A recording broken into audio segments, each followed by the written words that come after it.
스포츠 엑스파일의 수원철입니다. 국내 프로야구 준플레이오프가 오늘 10월 8일 수원 KT 에서 열렸습니다. 지금 1승 1패 아니겠습니까? 자, 이 수원 KT가 승승장구하다가 결국은 준플레이오프 이제 2차전에서 2대7로 LG 트윈스에 잡혔는데, 오늘 경기가 굉장히 중요했는데 결국은 한점차 6대5로 LG 트윈스가 승리를 거뒀어요. 뭐 종합적으로 보면 말이죠. LG 트윈스가 지난해 한국 시리즈에서 수원 KT와 대결해가지고 결국은 첫 경기는 수원 KT가 3대1로 승리를 거뒀습니다만, 내리 4번을 지면서 결국은 LG 트윈스가 29년 만에 세 번째 우승을 거두지 않았습니까? 자, 이번에는 준 플레이오프에서 만났단 말이죠. 뭐 수원 KT는 웨이스에서 잡고 결국은 5위가 됐고, 와일드 카드 경기에서 불리함에도 불구하고 두산을 계속해서 두 번 이기고 결국은 준 플레이오프까지 올라왔단 말이에요. 그리고 첫 경기에서 또 3대2로 또 승리를 거두고, 이래서 수원 KT의 기세 등등 야구 팬들이 굉장히 기대를 많이 했습니다는 이제 위기라고 볼 수 있겠습니다. 지금까지 이 준 플레이오프에서 1승 1패 된 적은 6번이 있습니다만은 2승 1패, 오전 3승 가운데 2승 1패 된 팀이 거의 100% 플레이오프에 진출했어요. 지금 플레이오프는 2위는 지금 삼성 라이온스가 차지해서 지금 기다리고 있습니다. 오늘 14일부터 이제 대구에서 열리게 되어 있습니다만. 자, 오늘 LG 트윈스 염병 감독은 최원태 투수를 선발로 내었습니다만은, 3회 투아웃까지 안타 5개 맞으면서 결국은 5실점, 3실점을 했어요. 그래가지고 결국은 송주영 선수가 결국은 오늘의 이제 승리 투수가 됐습니다. 아주 송 선수가 두 번째로 해가지고 6회 완항까지 안타 2개, 3진 7개 무실점으로 결국은 뭐 한 점 차긴 하지만은 결국 LG 트윈스가 승리를 거뒀단 말이죠. LG 트윈스는 2회 초에 박동원 선수가 솔로 홈런이 있었어요. 박동원 선수가 4타수 4안타 아주 맹타를 했고요. 3회에도 이제 박혜민 선수의 2루타, 홍창기 선수 2루타로 또 3회도 2회 1점, 3회도 1점. 그리고 5회는 오스틴 선수가 쓰리는 홈런에서 이게 결정적이죠. 홈런이 결정적이죠.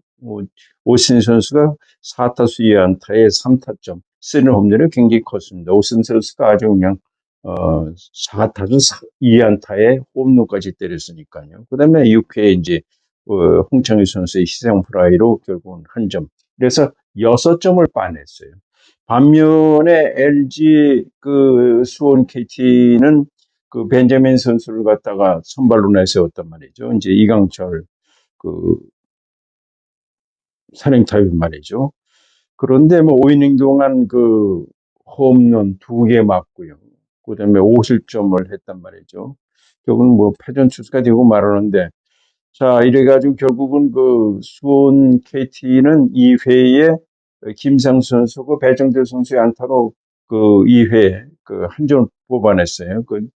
그는 2회에 한 점 한 점씩 난 거죠. 그 다음에 3회에 이제 장성우 선수의 안타와 오재열 선수의 희생 프라이, 그 다음에 김상수 선수의 적시타로서 2점 뽑아서 일단은 이 한 점 3대2로 일단은 초반에는 수원 KT가 앞서 있었어요.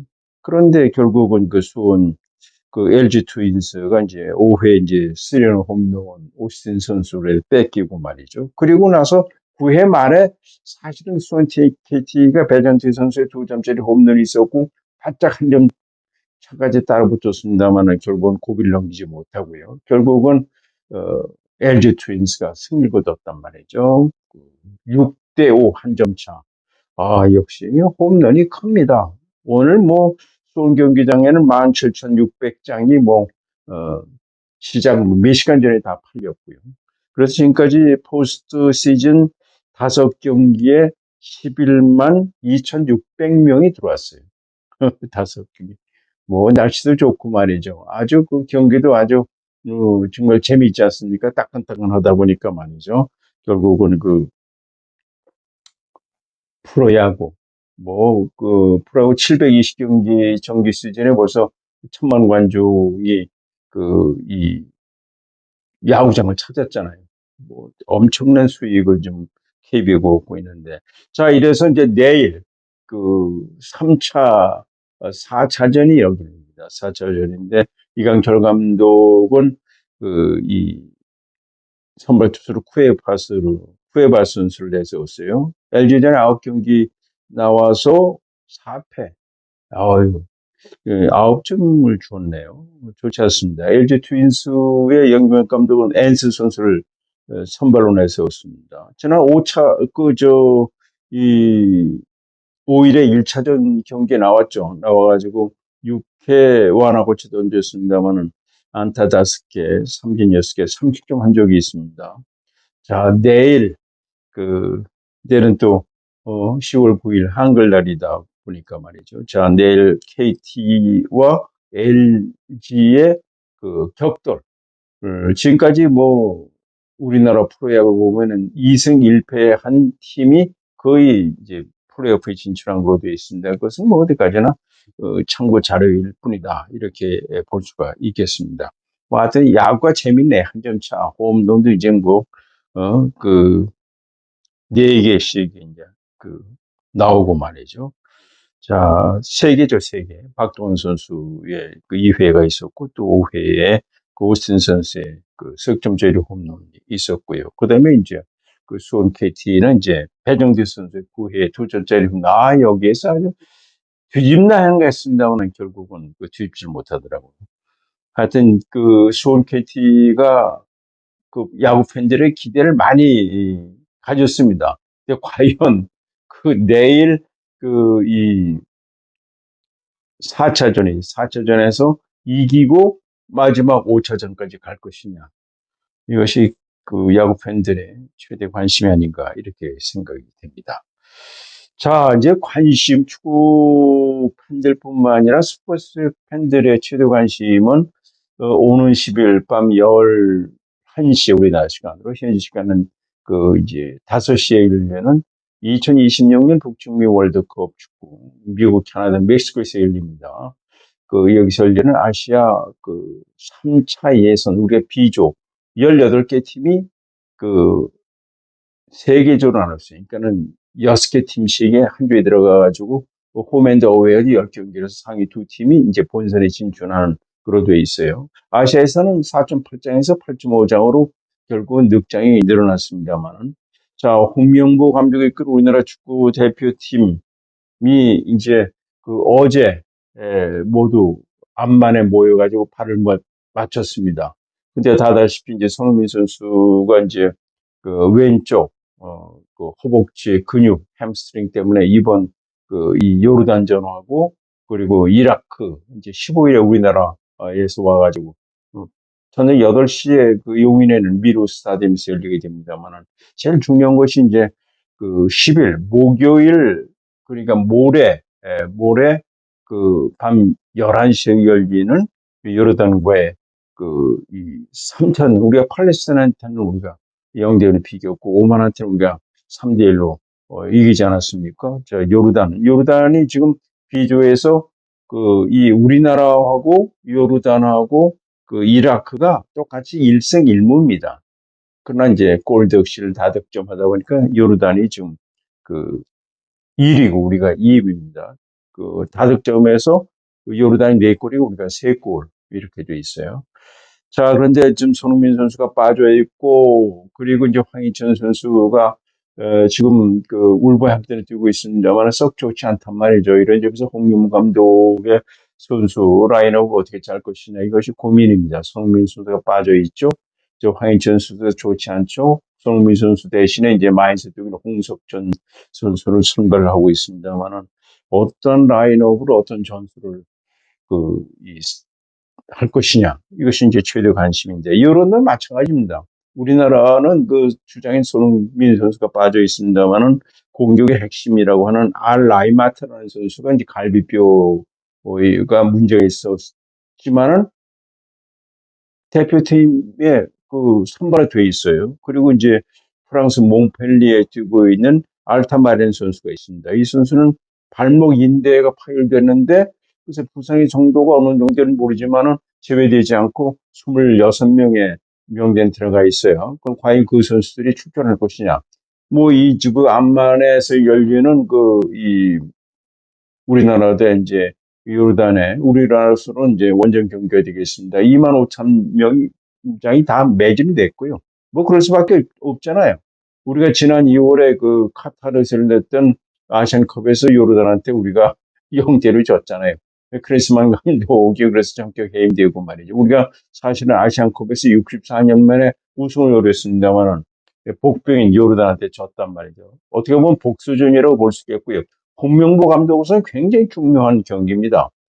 뭐 이미 그 보도를 통해서 아시겠습니다만 홍명보 감독을 대표팀 감독으로 그 선임하는 과정에서 절차와 과정이 문제가 있다라고 이제 체육부에서 이제 그 중간 감사 결과를 하지 않았습니까? 지금 국정감사가 지금 국회에서 열리고 있습니다만 이인천 장관이 이 정몽규 대한축구협회장은 그거에 대한 책임도 있고 그래서 절대 사선은 안 된다. 이렇게 얘기했고요. 그리고 절차와 과정에 문제가 있기 때문에 유인천 장관도 사실은 홍명보 감독의 감독 선임. 그렇죠. 어떻게 엄격히 따지면요.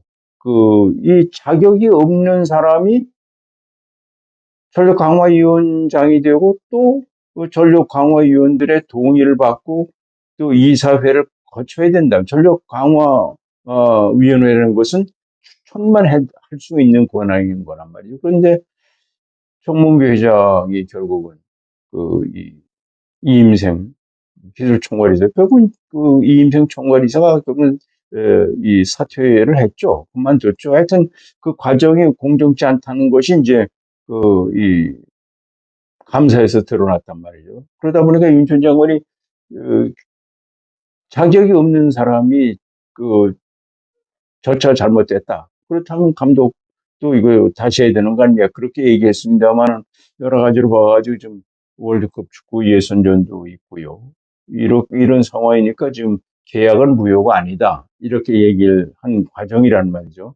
자, 그래서 굉장히 그 뭐 축구 팬들이라는 것도 동료인 박지성이나 이영표 이런 선수들이 또 이 과정이 잘못됐기 때문에 그 홍명보 감독은 감독을 해서 내려와야 된다. 이렇게 얘기를 하고 있기 때문에 홍명보 감독은 그 의식 안 할 수가 없어요. 그러기 때문에 그 요르단과의 경기가 굉장히 중요합니다. 그런데 저 손흥민 선수가 빠져 있어요. 그래서 그 얘기는 홍명보 감독이 얘기는 안 합니다만 얼마나 그 심적으로 고통을 받고 굉장히 그렇지 않겠어요? 스트레스를 많이 받죠. 그렇기 때문에 일단 제일 중요한 것이 오는 10일 저녁 11시에 열리는 요르단 경기를 잘 치러야 된다. 무조건 이겨야 돼요. 무조건 이기고 내용도 중요합니다만 만약에 졌다? 그러면 여러 가지 의미에서 문제가 많죠. 물론 2027년 1월까지 축구협회와 계약은 돼 있지만은 지금 여러 가지 상황으로 봐가지고는 굉장히 그 홍명보 감독으로서 굉장히 중요하다 이렇게 볼 수가 있겠습니다. 하여튼 어제 다 그 선수들이 모여가지고요. 지금 그 발을 맞추고 있습니다만은 하여튼 뭐 우리 축구 팬들 시청 여러분께서 그 힘과 길을 우리 선수들에게 팍팍 넣어주시기 바랍니다. 그래서 우리 홍명보 감독도 그런 스트레스에서 이겨야만 그런 데서 좀 벗어나지. 만약에 졌다, 내용도 좋지 않았다 하면 이거 좀 어렵지 않아 이렇게 생각됩니다. 오늘 여기까지입니다. 진짜 무조건 건강하십시오.